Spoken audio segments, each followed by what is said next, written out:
It's Amy Grace and welcome to Graceful Homeschooling Class. So today, meron ako ulit na i-interviewhan na isang student ng Papers to Profits. Ito ang story ni Lore. Pwede mo bang sabihin sa amin or can you tell us kung ano yung ginagawa mo bago ka naging part ng Papers to Profits?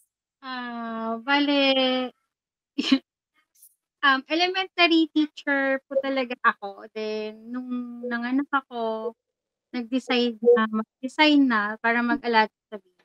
Tapos, nung mga 2017 nag-start actually. Nagtatry na rin talaga ako ng business. Unang business ko nun is yung mga cloth book na pangbata. May friend ako na na-meet lang din online. Nung una nag-order ako sa kanya ng mga cloth books. Tapos, resell ko. Tapos, doon nag-start. 2017, tapos 2018. And then, nawala dahil nanganak ako ulit. Tapos, ang sumunod na business naman is, nung pandemic na mga computer table, computer chairs, mga second-hand laptop dahil yun yung uso nun. Yeah. Tapos nawala din ulit. Pero during the pandemic, I think dun ko na subaybayan yung yung page ninyo, yung YouTube channel, tapos napasama ako dun sa homeschool group ng sa Facebook. Dun ata talaga kita na-meet. Naging interested, tapos naging nagbibigay ka ng mga free mga learning materials pa noon. Yun. Matagal-tagal. Yeah. Ayun, during the pandemic yun na nag-decide kami na gumawa ng Facebook tsaka ng YouTube channel about our homeschooling journey. Kasi nga naging tayo nun naging accidental na homeschooling family. Wala tayong chance, no? Wala tayong option to send our children to school. Kaya lahat talaga tayo naging homeschooling families noon. Kaya nag-decide kami din na i-share namin yung homeschooling journey. Yay! Nakakatuwa naman. Ang tagal na, Lord. Grabe, ang tagal na noon. 2020 pa yun. Follower pa nun. Maraming salamat sa suporta mo. Ayun. So, paano mo naman nalaman yung Papers to Profits? Or kaya, ano yung nag-push sa'yo, no, na para subukan yung Papers to Profits? Before ko pa nakita na eventually nag-offer na kayo ng class, di ba parang nag-message na ako nun sa page na kasi talagang nakita ko yung product na ang ganda, yung Brave Arrows pa lang nun.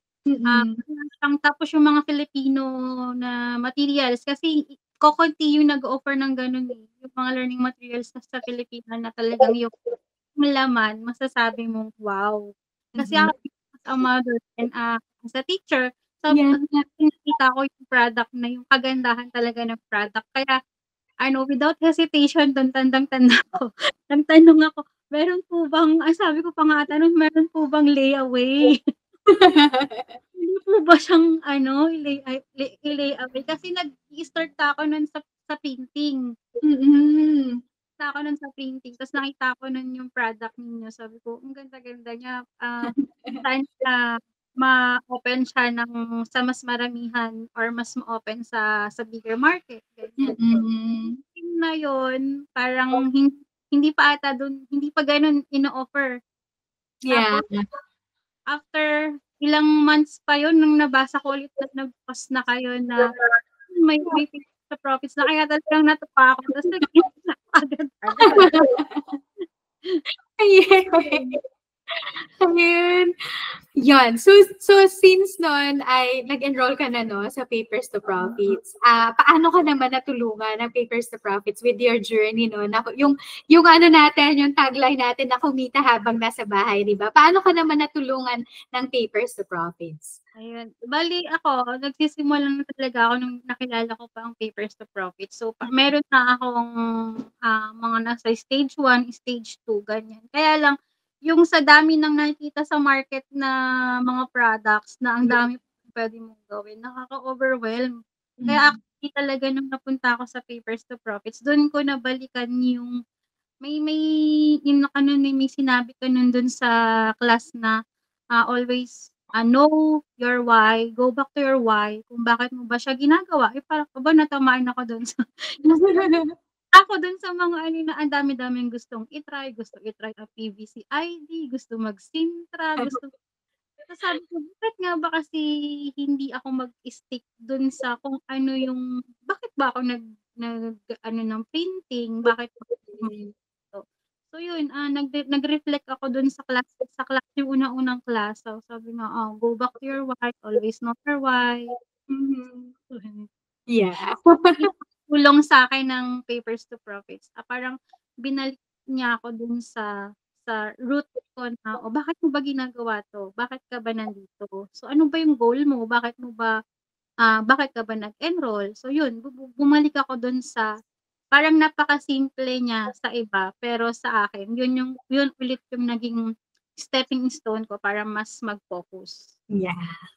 Yay! Wow, nakakatuwa naman na talagang natulungan ka ng Papers to Profits. First lesson natin yon actually, no?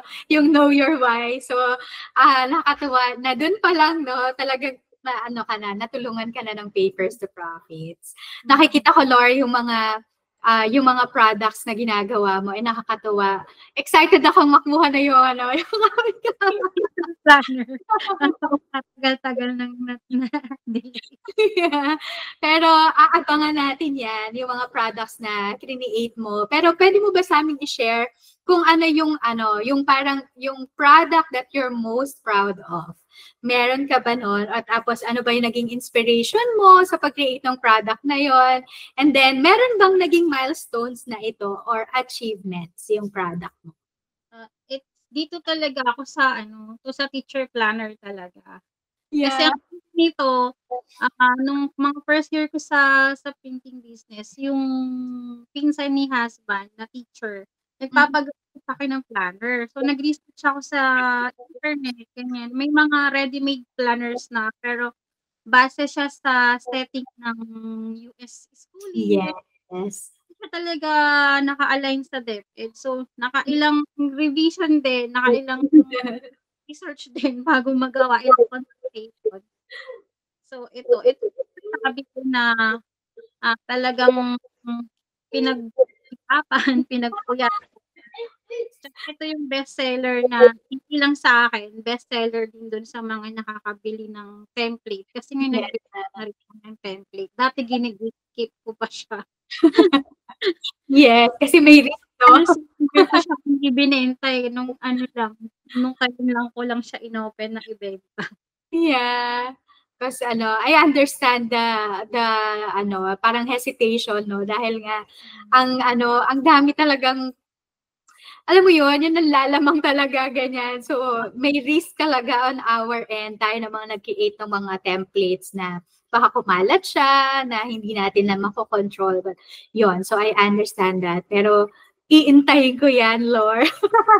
Hindi yung reason kung bakit nahihiya akong ilapit niyo siya. Kasi alam ko na ang setting nito is for teacher na nasa mga public school school, ganyan. So, ang gusto ko, gumawa ng planner para sa homeschooling naman. Homeschooling.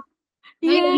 Siya matapos-tapos. Kasi yun ang problema ko minsan ang tagal kong tumapos kasi mabusisi akong gumawa. Tinitignan ko mga pages, kung magagamit, kung ano ba yung mga nakalagay dun, talaga bang bagay dun sa gagamit, ganun. Yun yung kaibahan ko sa mga ibang gumagawa. Kaya minsan, ang hirap, ang tagal ko naman matapos. Yeah, that's so great. Kasi yun talaga yung mararamdaman kasi nung mga bumibili sa atin, no, na kung talagang pinagbuhusan to ng panahon, talagang pinag-aralan niya, binigyan niya ng pagmamahal, yung mga products na kinikreate natin. And parang baby na kasi natin siya. Yes, totoo yun. Totoo yun. So, meron ka bang mga tips, Lore, and advice, no, na maibibigay doon sa mga, alam mo yun, mga nag-iisip pa lang na gusto kong gawin to, pero parang nagdadalawang isip ako na okay ba, na pasukin ko ba tong business na to? Or kaya naman doon sa mga nagsisimula pa lang na gusto na nilang mag-give up. Kasi di ba, ang hirap hindi naman din talaga siya madali. Especially yung pagmamarket ng mga products, hindi siya ganun kadali. Meron ka bang mga tips or advice para sa kanila? Pag nababurnout ako, actually bumabalik at bumabalik lang din talaga ako dun sa lesson natin na know your why. Always go back to your why. So yun lang lagi kapag napapagod na ako, ang dami kong reject. So, kasi hindi maiwasan ang daming reject. Yun ang isip ko, bakit ko ba to ginagawa? Para saan ba to? Laging bumabalik dun sa know your why. Yeah. Lagi nakakapag-focus sa pag na ako na nalaman ko na yung na ibalik na ako sa know your why ko. Yung passion ko, why na yun. Yeah. Nagkakaroon ng energy na gumawa. Tsaka yung crafting kasi for me, ang hirap-hirap kahit na nakakapagod din talaga. Ito yung therapy ko. Yeah, tapos lalo pag nahawakan mo na yung product, no, parang nakaka-proud. Kahit minsan wala ka pang ligo. Yes, totoo yan. Tapos pupuyat ka, 2:00 na, parang di ka pa makatulog, siniisip mo pa kung ano yung mga i-content mo pa, ilalagay mo dun sa product. Yeah, so ganun talaga tayong mga crafters and creators. Yes. Sa mga, yung may mga nakakausap kasi ako din ako, may mga friends din akong na-inspired din na magtuloy ng ganito. Sabi nila, hindi ba saturated na yung market? Hindi ba masyado lalo dun sa mga digital, sa mga sellers, offer din ng soft copy. Tapos, parang side, na lang nila yung physical copy. Sabi ko, oo, saturated. Pero kung may maiisip kang product na talagang pagbubuhusan mo ng ng energy mo, ng pag-researchan mo siya, pagtutunan mo ng puso mo, magbubunga rin naman yun. Yes. Naman basta gagawa ng for the sake ng pera. Doon tayo para kumita, kaya nga papers to profits. Yes. Tama yun. That basta meron kang unique selling point, di ba? So, yung product mo talaga ang mag-stand out in the market. Kasi, halimbawa, usual siya na teacher's planner, but ano ba yung nag-stand out dun sa product mo? Kaya, yun yung bibilhin ng mga buyers, di ba? So, yun. So, saan naman namin, Lore, no, pwedeng mabili yung product mo? Yung teacher's planner, saan namin siya pwedeng bilhin? Meron ka bang mga social media accounts or social media na pwede naming puntahan para bumili? Mas active ako ngayon sa FB, FB account ko mismo, LOUR, Reroma, or dun sa FB page ko, sinisilip-silip ko rin naman siya. Sa ngayon, MLR Enterprise pa rin ang name niya. Pero gusto ko na siyang i-brand. Gusto ko siyang palitan ng Likhang MLR. So, next few weeks siguro, pag nakita nila na MLR Enterprise, naging Likhang MLR na. Kasi gusto ko talaga yung brand is may tatak ko na. So, talagang palitan. That's nice. Sila baka mga MLR Enterprise at naging Likhang MLR na. Yeah. Sige, abangan natin yan. Meron ka bang mga plano pa, future plans para sa MLR or Likhang MLR ba? Lore, tama? Meron ka bang mga future plans for your business? Ang ko ngayon is makapag-put up din ng store sa Etsy. Sa Etsy, inaaral ko na din siya. Tapos, makagawa ng yung simpleng website for ordering process. Kasi ang hirap mag-manage lahat. Yes, that's true. Ordering, manual sending ng mga order. Oo. Pag-order pa ng physical copy, ang hirap. Yes. Being mother. And di ba, Lore, sumasali ka din sa mga bazaar? Meron ka bang mga naka-schedule na sasalihan na bazaar in the near future sa mga susunod na buwan, ganyan? Meron ka na bang Parang balak ko muna magpahinga. Napagod na. Balak ko mag-rest baka, ang isang bazaar na lang kada buwan. Okay. Kasi parang halos 2 times a month nagba-bazaar. Wow! Holiday season, eh, ngayon medyo pahinga muna. Yeah, oo nga. Summer vacation ng mga bata, no? Yeah. So, yun. Thank you very much. Last one na lang, Lore, no? Last one na lang. Kung bibigyan ka ng, ng isang fun word or kaya ng phrase para i-describe yung journey mo, no? Ng kumikita habang nasa bahay. And pwede mo ba ding, sagutin na talaga ba, posible ba na kumita habang nasa bahay? Yes, posibleng-posible po yun tsaka depende rin sa posible kung Mm. gaano kasipag. Mhm. Anong kalakasan kong mag-post nito o Teacher Planner. Parang 5 lang ata kaming seller nun ng mga digital. Mhm. Naka 5 digits ako agad. Wow! That's amazing. In 3 days, 4 days, gano'n. Mm. His sale is 21K in just 5 days, yun. Wow! Digital That's pa lang amazing. yun, tapos Mhm.